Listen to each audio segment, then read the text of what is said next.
Bismillahirrahmanirrahim. Assalamualaikum warahmatullahi wabarakatuh. Innal hamdalillah wa syukru ala ni'amillah. Pertama-tama marilah kita panjatkan puja puji syukur kehadirat Ilahi Robbi karena berkat rahmat dan hidayahnya kita semua dapat menyelesaikan tugas kimia dasar 2 mengenai pemanfaatan sistem kolloid dalam pembuatan es krim. Tidak lupa sholawat beserta salam semoga tetap tercurah limpahkan kepada baginda kita tercinta, the best teacher, the best leader, the best motivator, the best example for our life. He is Habibana wa Nabiyana, Kanjeng Nabi Muhammad Sallallahu Alaihi Wasallam. Pada kesempatan kali ini, kami dari kelompok 4, kelas 2B Pendidikan Kimia UIN Sunan Gunung Jati Bandung akan memaparkan mengenai pemanfaatan sistem kolloid dalam pembuatan es krim, di mana kami beranggotakan 3 orang. Yang pertama ada Rama Ramdan Fauji dengan NIM 12.08.0039. Yang kedua ada Salma Nabita Iskandar dengan NIM 12.08.0055. Dan yang ketiga ada Siva Nur Apiyah dengan NIM 12.08.0055. Baik, untuk mengefektifkan waktu, langsung saja kita ke pemaparan yang akan dipaparkan oleh Rama Ramdan Fauji.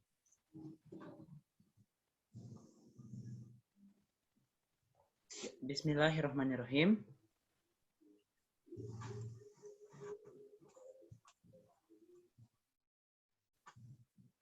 Di dalam percobaan kali ini, kita memiliki beberapa tujuan percobaan.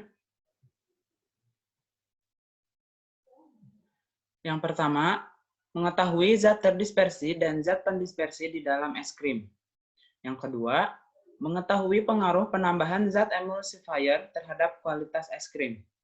Yang ketiga, mengetahui perbedaan struktur, rasa, dan warna es krim yang menggunakan emulsifier dan tidak menggunakan emulsifier.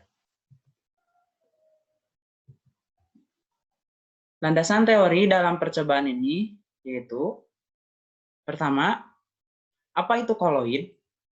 Kolloid merupakan sistem dispersi atau sebaran, di mana suatu zat terbagi secara halus di dalam zat lain. Di dalam kolloid akan dikenal 2 istilah. Yang pertama ada fase terdispersi, yang kedua fase pendispersi.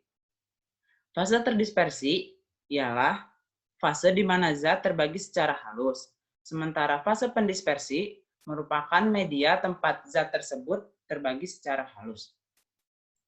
Selain itu, di dalam percobaan kali ini, kita akan mengenal beberapa istilah. Yang pertama ada es krim, yang kedua emulsifier, yang ketiga kuning telur, yang keempat fosfatidikoline. Es krim merupakan olahan makanan beku berbahan dasar lemak susu. Sementara emulsifier yaitu suatu zat yang menjaga kestabilan lemak dan air. Yang ketiga ada kuning telur. Di dalam inti kuning telur itu mengandung fosfatidikoline atau lecitin, di mana fosfatidikoline ini berfungsi sebagai zat emulsifier yang dapat membentuk emulsi lemak dalam air sehingga lemak di dalam air menjadi lebih stabil. Selanjutnya, ada jenis-jenis kolloid. Jenis-jenis kolloid berdasarkan fase terdispersinya terbagi atas 3 bagian. Yang pertama, fase terdispersi padat. Yang kedua, fase terdispersi cair. Yang ketiga, fase terdispersi gas. Dalam fase terdispersi padat, terbagi atas 3 bagian. Yang pertama, sol padat. Yang kedua, sol cair. Yang ketiga, sol gas. Sementara dalam fase terdispersi cair, terbagi atas 3 bagian juga. Yang pertama ada emulsi padat, yang kedua ada emulsi cair, yang ketiga ada emulsi gas.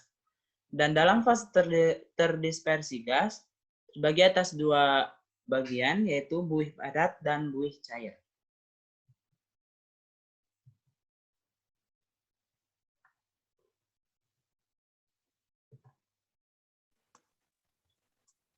Untuk selanjutnya ada alat-alat yang digunakan dalam praktikum percobaan. Yang pertama ada toples kaleng, yang kedua ada sendok, yang ketiga ada baskom stainless.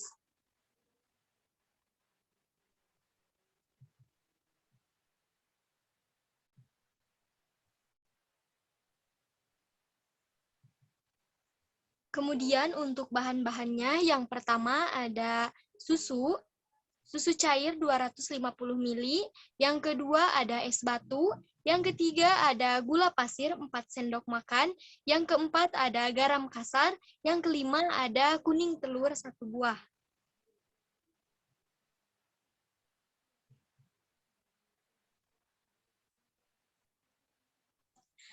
Nah, di sini ada variabel yang diubah, di mana variabel yang diubahnya itu telur kuning. Telur kuning merupakan variabel kontrol atau diubah, yaitu dengan menambahkan dan menghilangkan kuning telur pada prosedur percobaan. Hal ini bertujuan untuk membandingkan pengaruh zat emulsifier terhadap kualitas es krim.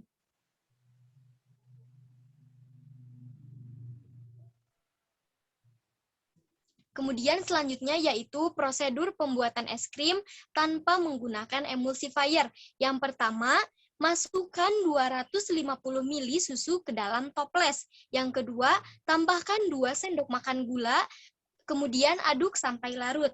Yang ketiga, simpan toples berisi adonan di tengah baskom. Kemudian yang keempat, masukkan potongan es batu ke dalam baskom, kemudian tambahkan garam kasar. Yang kelima, putar satu arah toples berisi adonan selama 20 menit. Kemudian yang terakhir, pindahkan es krim yang telah beku ke dalam wadah.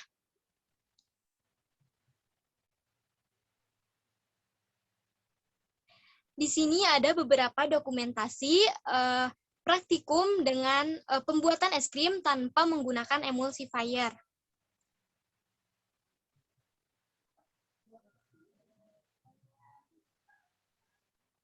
Kemudian yang kedua, prosedur pembuatan es krim dengan menggunakan emulsifier.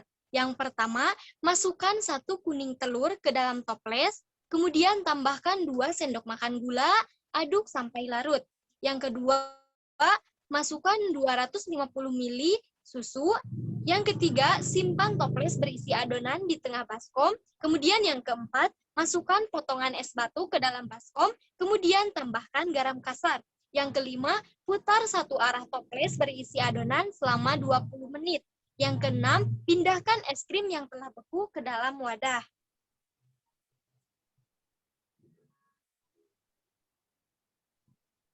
Nah, di sini ada beberapa dokumentasi praktikum yang kedua, pembuatan es krim dengan menggunakan emulsifier.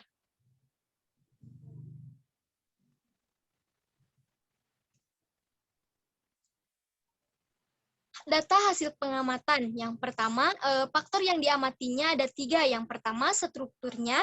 Yang kedua, warnanya. Yang ketiga, rasanya. Struktur tanpa menggunakan emulsifier, sedikit kasar. Dengan menggunakan emulsifier, lembut. Kemudian dari warnanya, tanpa menggunakan emulsifier, warna coklat pekat. Dengan menggunakan emulsifier, warna coklat. Yang ketiga, dari rasanya, tanpa menggunakan emulsifier, manis. Kemudian dengan menggunakan emulsifier, rasanya manis keasin-asinan.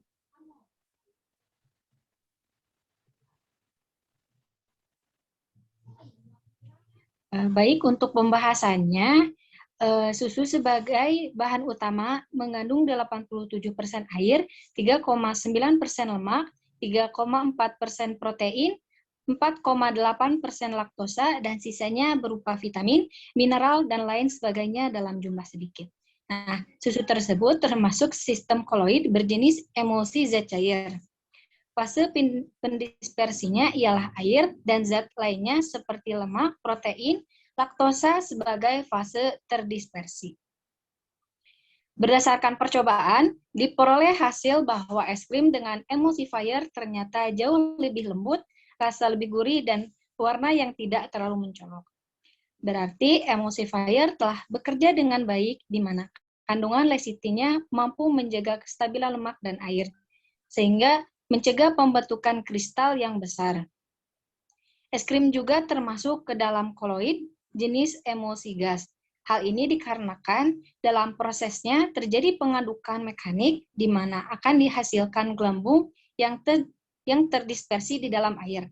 Dengan demikian, es krim termasuk ke dalam dua jenis koloid, yaitu emulsi cair dan emulsi gas.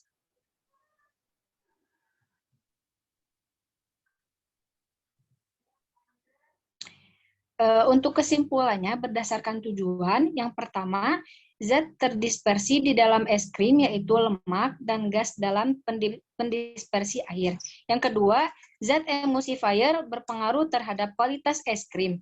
Yang ketiga, tekstur es krim yang menggunakan zat emulsifier lebih lembut, rasanya gurih, dan warnanya tidak mencolok.